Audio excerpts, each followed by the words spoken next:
19h29, bonsoir, vous êtes en direct sur Énergie 12, merci de nous retrouver, les journalistes sont avec nous et vont m'accompagner jusqu'à 20h avec ce soir François Viau, directeur de la rédaction de Télécable SAT, Paul Vermus, journaliste à VSD, Marie Bonnat, journaliste à Énergie 12, Alexandre Maras, journaliste à Gala et Nicolas Agui, rédacteur en chef à Télépoche.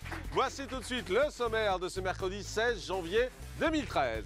Et l'enquête du jour, eh bien, ce sont les chaînes qui viennent d'annoncer de nombreuses nouveautés pour début février, nouvelles émissions, nouvelle saison. Et certains programmes sont attendus au tournant en 2013. Secret Story sur TF1, The Voice sur TF1 ou encore Top Chef sur M6 et Le Grand 8 sur D8. Ces programmes parviendront-ils à sauver leur peau et à séduire les téléspectateurs? Enquête.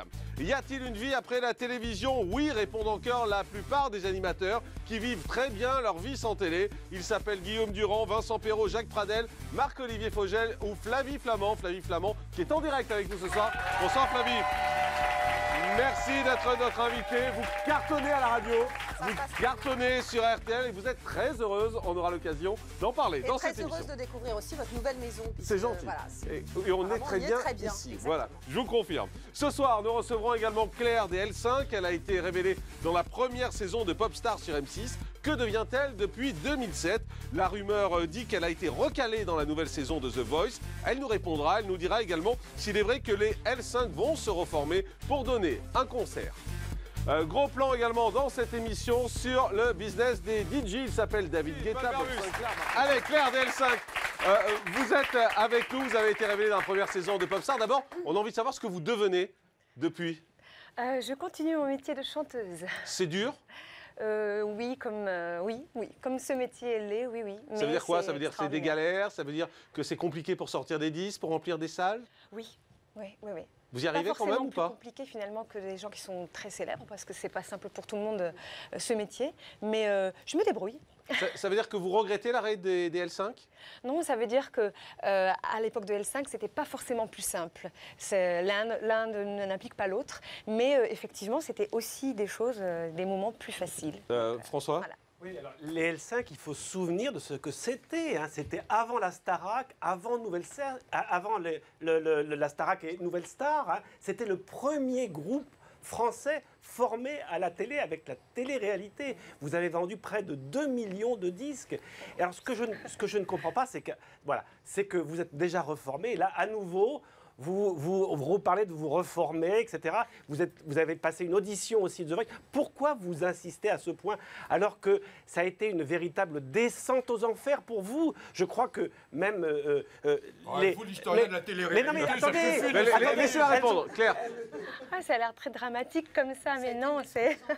Non, mais c'est intéressant parce que c'est vrai que les gens imaginent beaucoup de choses. C'est la perception qu'on a en tout cas. Et souvent, c'est dramatisé. Ouais. Surtout que nous, les artistes, on est des gens qui sont dans l'émotion, donc on nous voit pleurer, on nous voit rire, et on est aussi des métiers où on a une sensibilité, on est très ballotté facilement. Donc ça peut souvent être vécu comme ça, mais finalement, pour essayer de répondre à tout ça, j'ai pas l'impression de m'acharner. Je m'acharne à faire mon travail, c'est-à-dire que c'est ce qui me tient et c'est ce qui me lève, c'est ce qui me plaît, c'est ce qui me rend vivante. Connue, pas connue, oui, c'est pas vraiment le problème. Claire, malgré tout, on a besoin d'avoir des auditeurs quand on chante, parce que si on chante toute seule, voilà, c'est pas pareil. On a besoin de séduire les gens, de faire des scènes, par exemple. Oui, tout à fait. Et c'est en ce sens-là que la promotion est toujours primordiale pour nous, évidemment. On va voir sur TF6 dans une émission qui s'appelle Télé-réalité, leur nouvelle vie, parce qu'aujourd'hui, vous donnez des cours de chant. C'est l'essentiel de votre activité, regardez. Alors là, j'arrive chez un de mes élèves. Je vais lui donner son cours à domicile.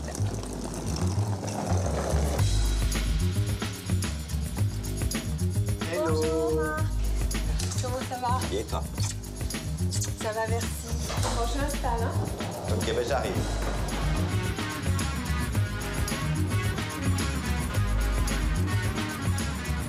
Commencez déjà à te mettre en condition. Tu relâches bien. Détends la nuque. Et quand on a rempli des salles, quand on a été sur scène, Il n'y a pas une forme de frustration malgré tout à se retrouver comme ça chez quelqu'un, à donner des cours? Alors je précise, et ce n'est pas du tout pour dédramatiser, que je donne quelques cours, mais ce n'est pas du tout l'ensemble de mon activité. Parce que là, c'est un peu ce qui transparaît quand même dans le reportage. Mais il n'y a pas que ça dans le reportage. Nicolas Guillard de Télépoche. Je vous assure. Alors nous, à Télépoche, on avait fait, je me souviens, on a retrouvé une couve, le fabuleux destin des L5. Oui, alors, je me souviens. à quel moment il y a eu le parcours de l'erreur d'aiguillage? Je ne sais pas de quelle erreur d'aiguillage vous parlez. De là-haut à aujourd'hui, galérer un peu, quoi. D'abord, c'est vrai que ce n'est pas brutal, c'est petit à petit. Le groupe a une vie conséquente. Et il y a un moment donné où, effectivement, ça s'essouffle. Le public est peut-être moins là, mais surtout les maisons de disques nous ont porté longtemps. Ce n'est pas forcément des maisons de disques qui voient à long terme, c'est plus des projets one-shot. Donc nous, on a fait notre temps. Ils ont donc peut-être eu un peu marre de s'occuper de nous. Donc il y a un moment donné, ils nous ont un peu lâché prise. C'est ce que disaient certains. Oui, c'est ce qu'on a beaucoup lu en fait. C'est possible, ils peuvent en avoir marre aussi. Tout ça pour dire qu'effectivement, au bout d'un moment, voilà, ça s'essouffle.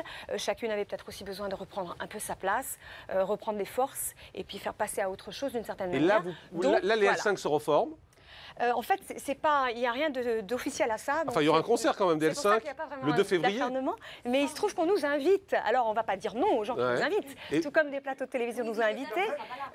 Non, TF1, M6 nous a fait venir. On est venus. C'est toujours des beaux moments pour se retrouver ensemble et chanter notre musique. Donc, on ne peut pas refuser ce genre de choses. Petite question courte, on vient nous chercher, mais on vient, tout simplement. Ce n'est pas une petite question courte, c'est une réaction. Moi, j'ai reçu Claire avec les L5 à l'Olympia pour Star à domicile. Je m'en souviens très bien. Elle avait chanté d'ailleurs avec Serge Lama et c'était un très beau moment. Et je trouve toujours vraiment, mais assez révoltant, pardon, ça m'énerve quand on dit à Claire, c'est de l'acharnement, c'est ceci, c'est cela. Claire, elle a vécu une aventure merveilleuse avec les L5, elle va la revivre en reformant. Entre-temps, elle vit de sa passion. Et c'est pas parce qu'on a fait des scènes et qu'on a été célèbre et que tout à coup, on fait autre chose que c'est pas bien. Mais non, on dit pas que c'est pas bien, au contraire. Ah non, c'est pas ça. Ce qu'on doit essayer de comprendre parce que non, mais moi, je me suis entendu dire, je ramène pas les choses à moi, c'est pardon, quand on est très... Mais c'est vrai que du coup, moi, je me suis tellement entendu dire, pourquoi vous acharnez pas à faire de la télé? Mais parce que le bonheur peut être ailleurs aussi et différemment. Il faut être un peu cohérent pardon, aussi. Claire, non, c'est très gentil. François Vieux, il est bientôt minuit, il va falloir qu'on aille. Cohérent. J'ai retrouvé une déclaration de Lydie.